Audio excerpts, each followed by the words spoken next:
새 노래로 여호와께 찬송하라. 대저 기이한 일을 행하사 그 오른손과 거룩한 팔로 자기를 위하여 구원을 베푸셨도다.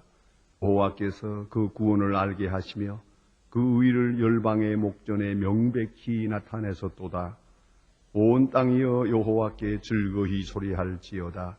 우리를 바라야 즐거이 노래하며 찬송할지어다. 하나님은 영이시니 예배하는 자가 신령과 진리로 예배할지니라. 아멘.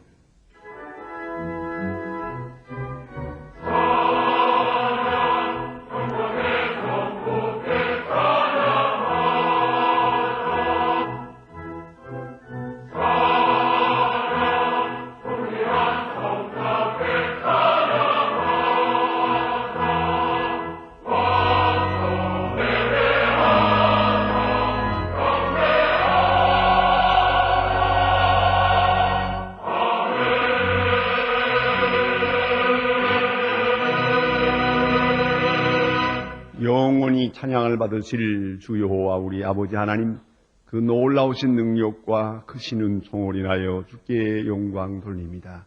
죄와 사망에서 우리를 건지신 주 예수 그리스도의 구속의 은혜를 길이길이 찬양하옵고, 오늘도 우리와 함께 하시며 날마다 새롭기는 성령의 교통하심을 인하여 찬송을 부릅니다.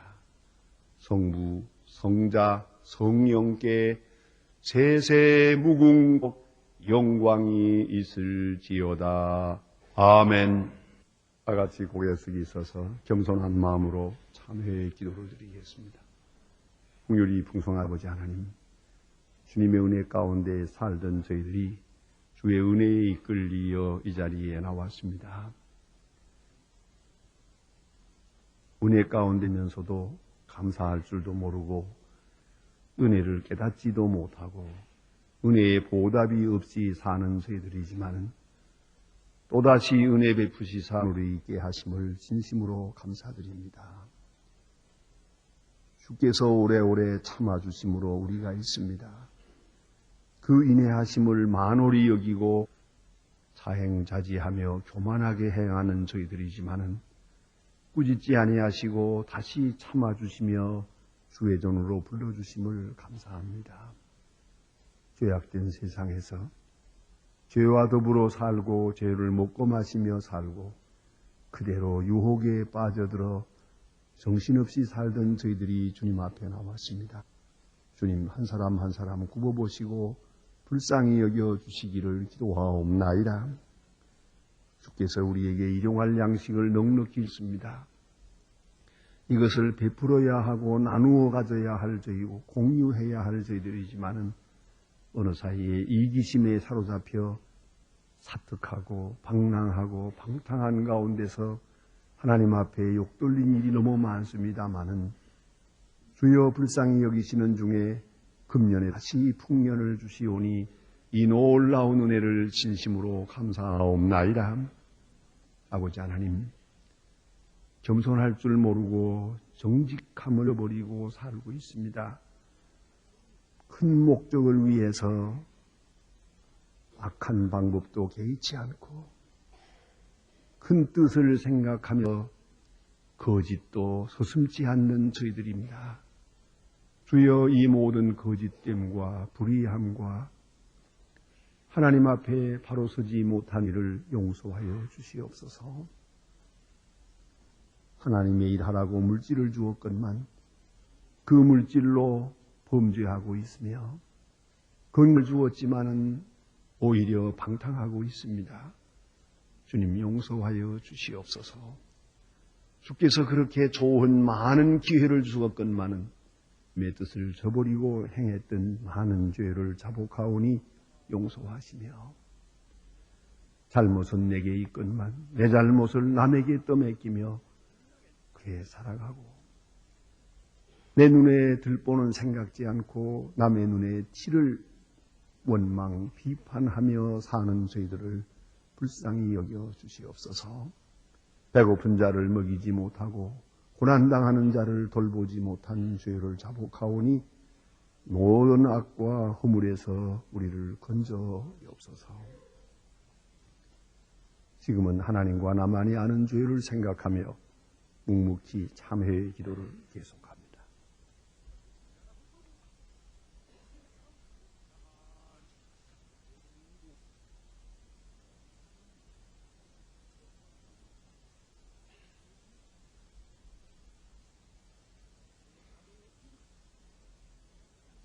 내가 진실로 진실로 너희에게 이르노니 내 말을 듣고 또 나 보내신 이를 믿는 자는 영을 얻었고 심판에 이르지 아니하나니 사망에서 생명으로 옮겼느니라. 그러므로 주 예수 그리스도 안에 있는 자에게 결코 정죄함이 없느니라. 아멘.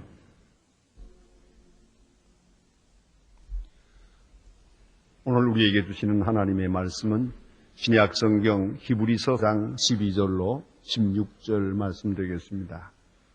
신약 성경 356면입니다. 히브리서 4장 12절로부터 봉독합니다. 이 계시의 말씀을 봉독할 때에 살아계신 하나님의 음성을 다 함께 들으실 수 있기를 바랍니다.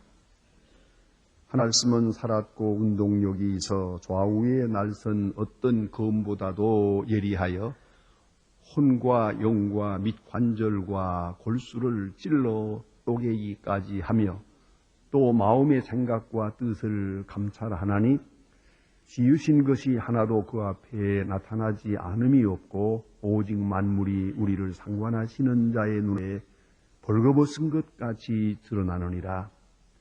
그러므로 우리에게 큰 대제사장이 있으니 승천하신 자 곧 하나님 아들 예수시라. 우리가 믿는 도리를 굳게 잡을지어다. 우리에게 있는 대제사장은 우리의 연약함을 채우지 아니하는 자가 아니요 모든 일에 우리와 한결같이 시험을 받는 자로 돼 죄는 없으시니라. 그러므로 우리가 긍휼을 받고 때를 따라 돕는 은혜를 얻기 위하여 은혜의 보좌 앞에 담대히 나아갈 것이니라. 아멘.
범브란트 목사님의 승리하는 신앙이라고 하는 책에서 한 예화를 읽을 수 있습니다. 그것을 소개하고 싶습니다. 한 유대 랍비가 어느 날 어느 한 유대 사람에게 이렇게 물어보았다고 합니다. 당신이 길에서 돈이 많이 들어있는 지갑을 주었으면 그대는 어떻게 하겠습니까? 그 유대 사람은 대답했습니다. 솔직하게 말씀한다면 저희에게는 아이들이 많고 식구가 많이 달려있는 데다가 몹시도 가난해서 하나님께서 제게 주신 선물로 알고 그렇게 받겠습니다. 랍비는 대답합니다. 그대는 도둑이다. 또 다른 유대 사람에게 당신이 길 가다 돈이 많이 든 지갑을 주었으면 당신은 어떻게 하겠소? 그는 대답했습니다. 즉시 임자를 찾아주겠습니다. 랍비는 말했습니다. 그대는 바보요. 또 다른 유대 사람에게 당신이 만일에 길에서 돈이 많이 든 지갑을 주었으면 어떡하겠소? 그는 했습니다. 돌려주어야 할 것을 나는 알고 있습니다. 그리고 동시에 제가 얼마나 마음이 약한 사람이라는 것도 알고 있습니다. 내가 얼마나 유혹에 약한 존재라는 것도 알고 있습니다. 그런 후에 제가 지갑을 어떻게 하게 될는지 나도 모르겠습니다. 모든 것은 하나님의 은총에 달려 있습니다. 라고 대답했습니다. 랍비는 그대는 참으로 옳은 사람이다. 그대의 대답이 옳도다. 라고 말했답니다. 여러분, 우리가 남의 불의나 정직이나 혹은 부정직에 대해서 함부로 평가를 합니다. 이래야 한다, 저래야 한다, 원칙론을 말합니다. 그러나 내가 그 현장에 있을 때는 원칙과는 관계가 없습니다. 어느새 그 마음이 변린단 말이에요. 추상적으로 이야기할 때는 무엇이 선이요, 무엇이 악이요, 무엇이 어떻게 하고 말을 많이 하는데 현장에 부딪히면 전혀 딴 사람이에요. 여러분, 때때로 부부관계에서도 아내를 어떻게 하고 남편을, 아이들은 어떻게 대하고, 더구나 이 잘 가르치는 사람 요새는 많아요. 말 잘해요. 그런데 현장에서는 그렇지 않아요. 전혀 그렇지 않아요. 여러분, 왜 그럴 것 같습니까? 내가 얼마나 유혹에 약하다는 것, 내가 얼마나 죄에 빠지기 쉬운 존재라는 것, 그것을 몰랐기 때문이에요. 오직 은혜로 내가 존을 좀 더 일찍이 알았어야 한다는 말입니다. 이만큼도 믿음 생활할 수 있었다면 하나님의 은혜요. 이만큼 흔히 말하는데 대과 없이 살아갈 수 있었던 것도 하나님께서 순탄케 해 주어서 이만큼도 믿음을 주어서 오늘 내가 있다는, 이것이 내가 선택한 생활이더냐고요. 하나님의 크신 은혜 가운데 내가 있다는 것을 안다면 앞으로 될 문제에 대해서도 나는 모릅니다. 당신이 아십니다. 은혜 주시는 바대로 그만큼 살아갈 수밖에 없는 존재라고 고백하게 될 것입니다. 오직 은혜, 그 은혜 안에 내가 삽니다. 때를 따라 주시는 절대로 필요합니다. 생활 현장에서 주시는 은혜, 그것을 우리가 필요로 하고 있습니다. 왜냐하면 상황이 변하기 때문에 깜짝 놀랄 만큼 세대가 급변하기 때문에 이거 대응하려면 참 은혜 많이 받아야 되겠어요. 과거에 우리가 받았던 은혜 그것 가지고는 안 돼요.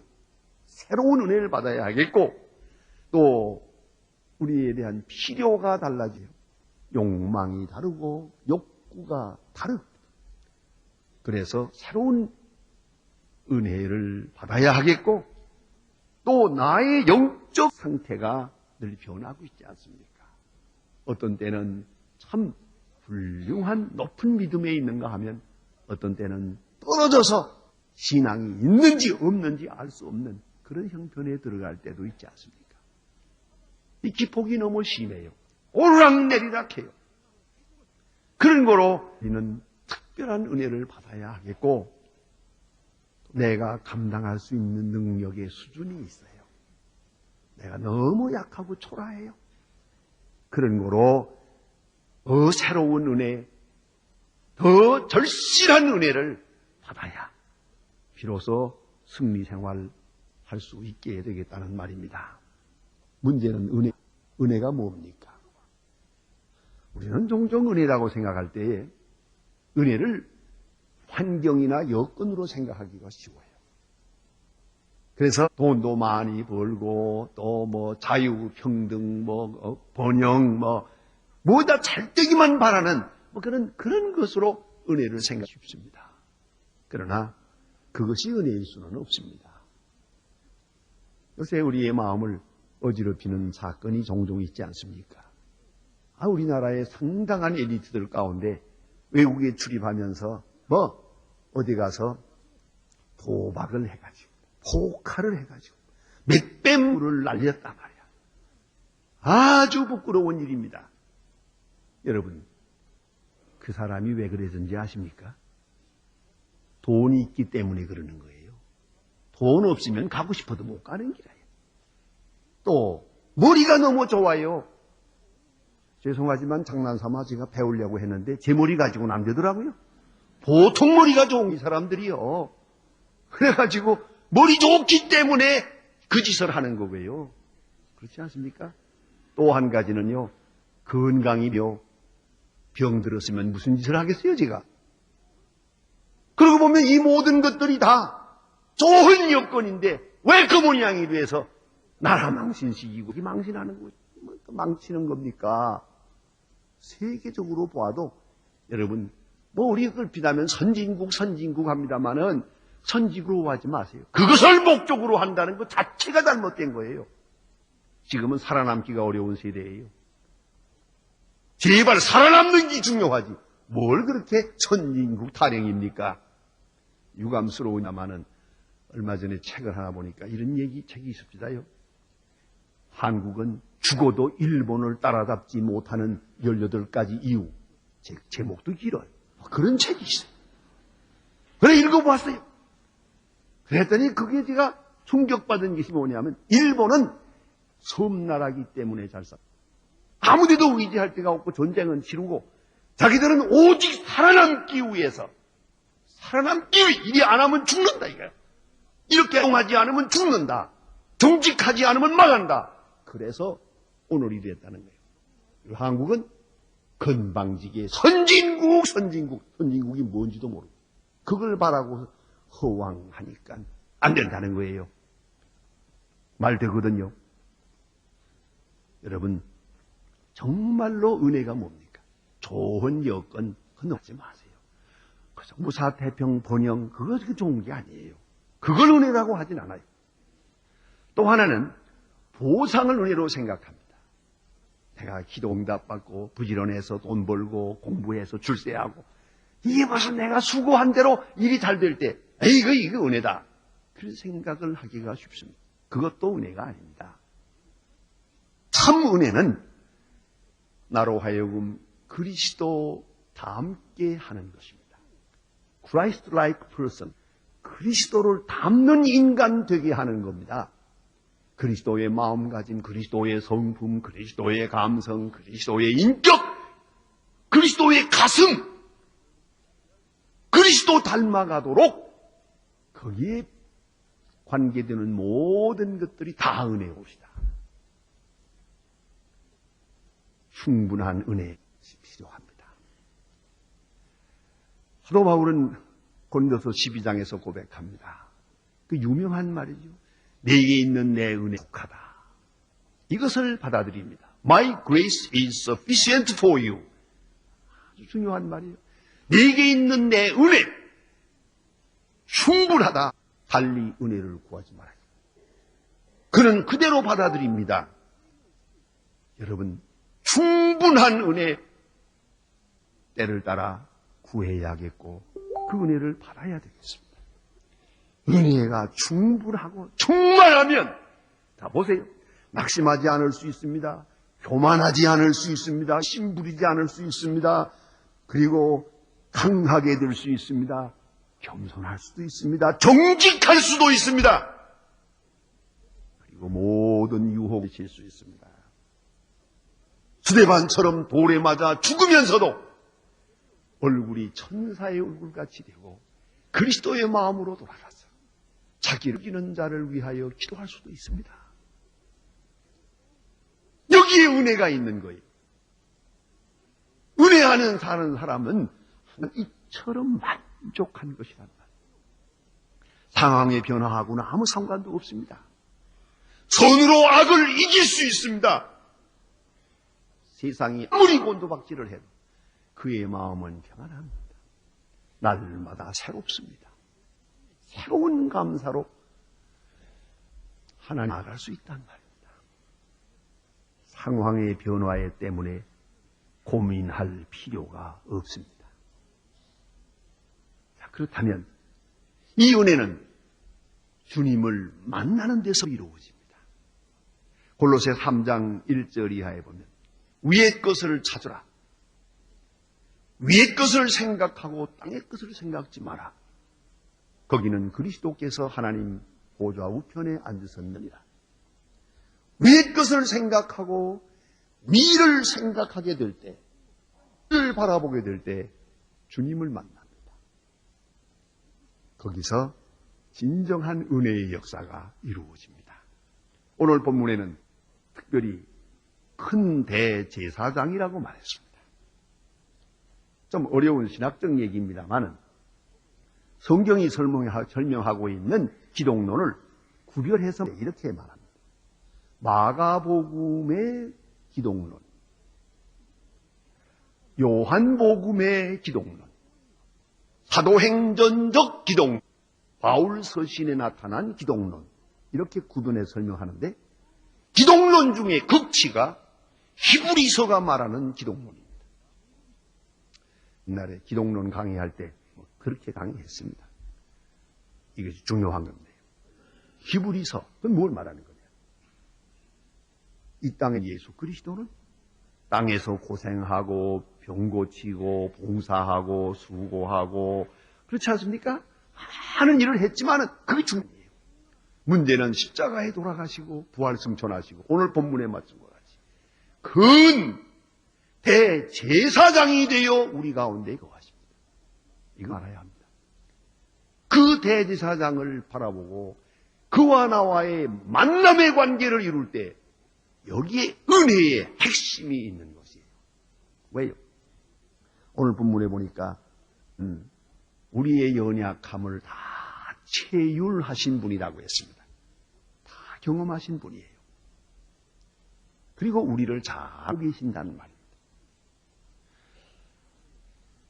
이 미국의 대학생들이라는 건 자유분방하게 자라나와서 좀 건방진 말도 많이 하고 좀 당돌한 말들도 잘해요. 그것이 언제 한번 타임지에 난 것을 제가 읽어보았습니다. 대학생들의 기도, 하나님께 드리는 기도의 일단을 이렇게 인용했는데 이렇게 기도한다고 이놈들이 하나님은 우리 사정을 모를 겁니다. 영원하신 분이 순간에 사는 인간을 알겠습니까?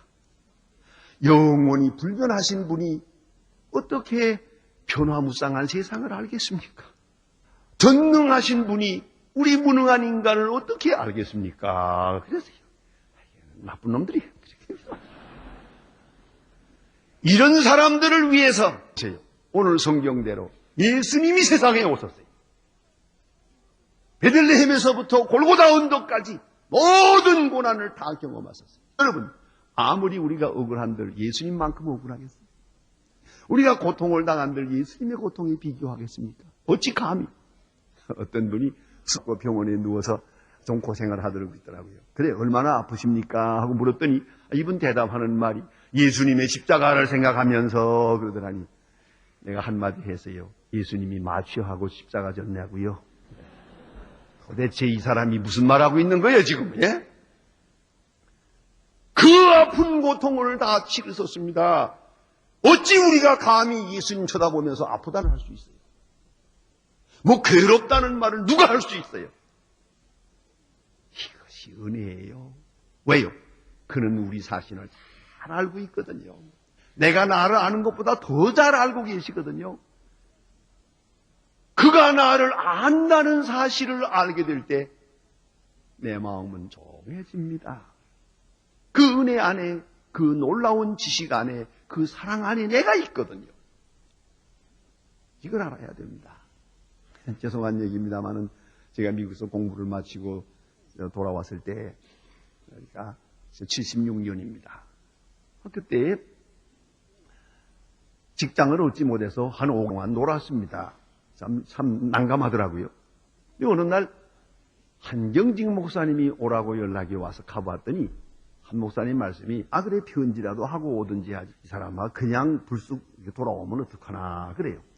제가 무슨 대단한 사람인데 내가 가니까 목사님 저 직장 하나 주세요. 교회 소개해 주세요. 그런 말을 하겠습니까? 끝났으니까 그냥 왔지요. 그랬더니. 그럼 어떻게 하면 좋겠나 하고 말씀하세요. 저는 이렇게 대답을 했습니다. 교회도 알고 신학계도 압니다. 내가 누군지도 알고 내가 무엇을 할 수 있는지 할 수 없는지 나보다 더 잘 아시지 않습니까? 그저 목사님 알아서 해주세요. 결국은 제가 대학 학장으로 발자에 없는 학장을 하게 됐고요.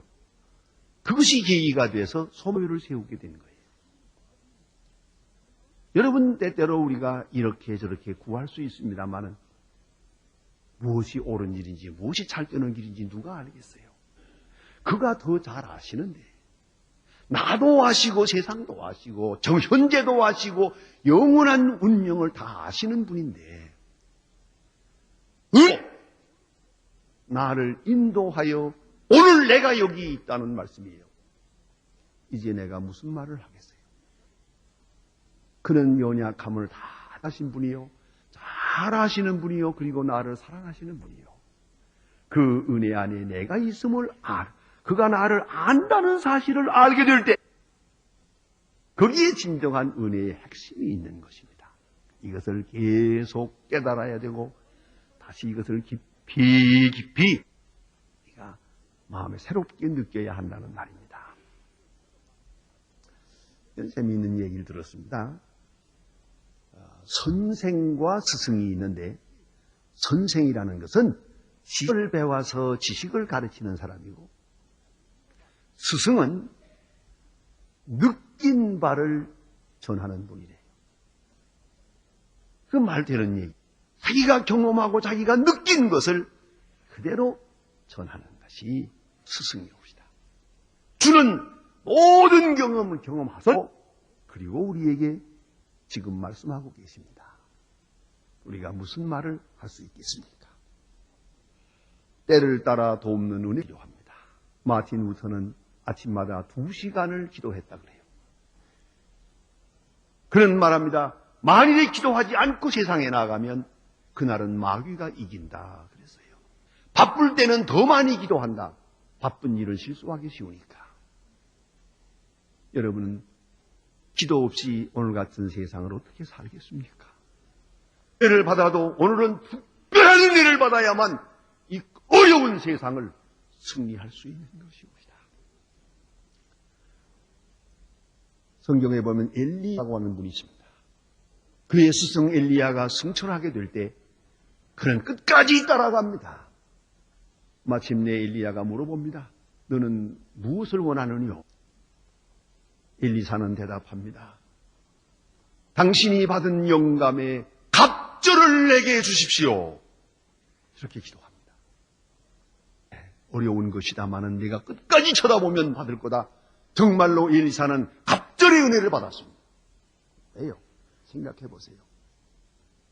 그는 상황이 좀 더 어려워지고 악해지기 때문에 갑절의 은혜를 요구했습니다. 갑절의 영감을 요구했고 또 나 자신이 엘리야보다 부족하다는 걸 알고 있기 때문에 갑절의 영감이 아니고는 하나님의 일 할 수 없다고 생각했기 때문입니다. 언젠가 한번 시골 교회에 부흥회 인도하러 갔을 때인데 설교 전에 장로님이 기도하시는데 그 기도한 그것이 제 마음에 늘 생각이 나곤 합니다. 지금도. 그분이 이렇게 기도하고요. 엘리야의 영감을 엘리사에게 갑절을 주신 것을 압니다. 엘리사의 영감을 칠마 목사님께 주십시오. 그거 참 마음에 들더라고요. 그렇지 않습니까? 은혜를, 영감을 얻어야 이 어려운 세상에 우리가 살 수가 있는 거예요. 시편 73편 17절에 보면 다윗은 왕으로서 이렇게 말합니다. 왜 의로운 사람이 고생을 하고 왜 악한 사람을 뛰는지 이 모순된 세상 때문에 고민을 하다가 그는 이렇게 고백합니다. 여호와의 전에 들어갈 때에야 내 결국을 알았나이다. 하나님의 전에 들어가서 기도할 때 비로소 왜 세상이 이렇게 돌아가야 하는지 이것이 무엇을 의미하는지를 깨닫게 되었다고 고백하고 있습니다. 또 때에 맞는 적절한 은혜가 오늘 있어야 한다는 말입니다. 이것을 위하여 은혜의 보좌 앞에 계속 나가야 합니다. 스탠드의 신학자인 로버트 레이튼이라고 하는 분이 많은 병 가운데서 고생을 하시고 이렇게 써놓은 것을 읽을 수 있습니다. 나는 병상에 누운 뒤에 그때까지의 전 생애에 겪었던 것보다 더 많은 것을 하나님에 대하여 배웠습니다. 병상에서 은혜가 특별한 것이에요. 사도 바울은 육체의 가시 사탄의 사자가 있었답니다. 육체의 가시로 인하여 그는 큰 은혜를 받았습니다. 약할 때 강하다. 그리스도께서 내 안에 머물게 한다고 고백하고 있습니다. 성 프랜시스라고 하면은 다 잘 아는 분입니다. 그런데 구라파에 가면은 성 프랜시스의 상이 있습니다. 곳곳에 성당마다 있는데 성 프랜시스를 알아보는 비결밖에 없습니다. 우리 못 만나본 사람이지만 자관 삐쩍 말란 사람은 그 사람입니다. 그는 원래 유족한 집에서 살았습니다. 부러울 것이 없이 잘 살던 사람인데 병들었습니다. 뼈만 남았습니다. 앙상하게 뼈만 남았습니다. 그리고 그는 성 프랜시스가 되었습니다. 그는 이렇게 기록하고 있습니다. 질병은 예수 그리스도에서 은혜로 내게 주신 것입니다. 불청객인 병을 내게 보내사 나로 하여금 겸손하며 살게 하여 주었습니다. 그는 그 어려운 중에서 특별한 은혜를 받았더란 말입니다. 내게 주신 은혜가 따로 있습니다. 내가 교만하기 때문에 내게는 이런 은혜가 있습니다.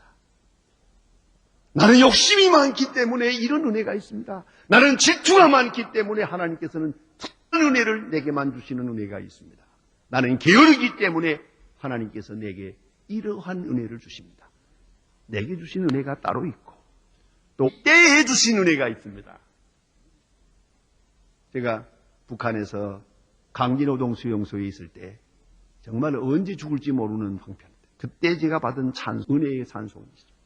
내 주여 뜻대로 행하시옵소서. 여러분 찬송을 다 부르시지만은 그 다르잖아요. 이런 때는 저런 찬송이 좋고 이런 때는 저런 찬송이 좋고 내 주여 뜻대로 살든지 죽든지 뜻대로 하소서.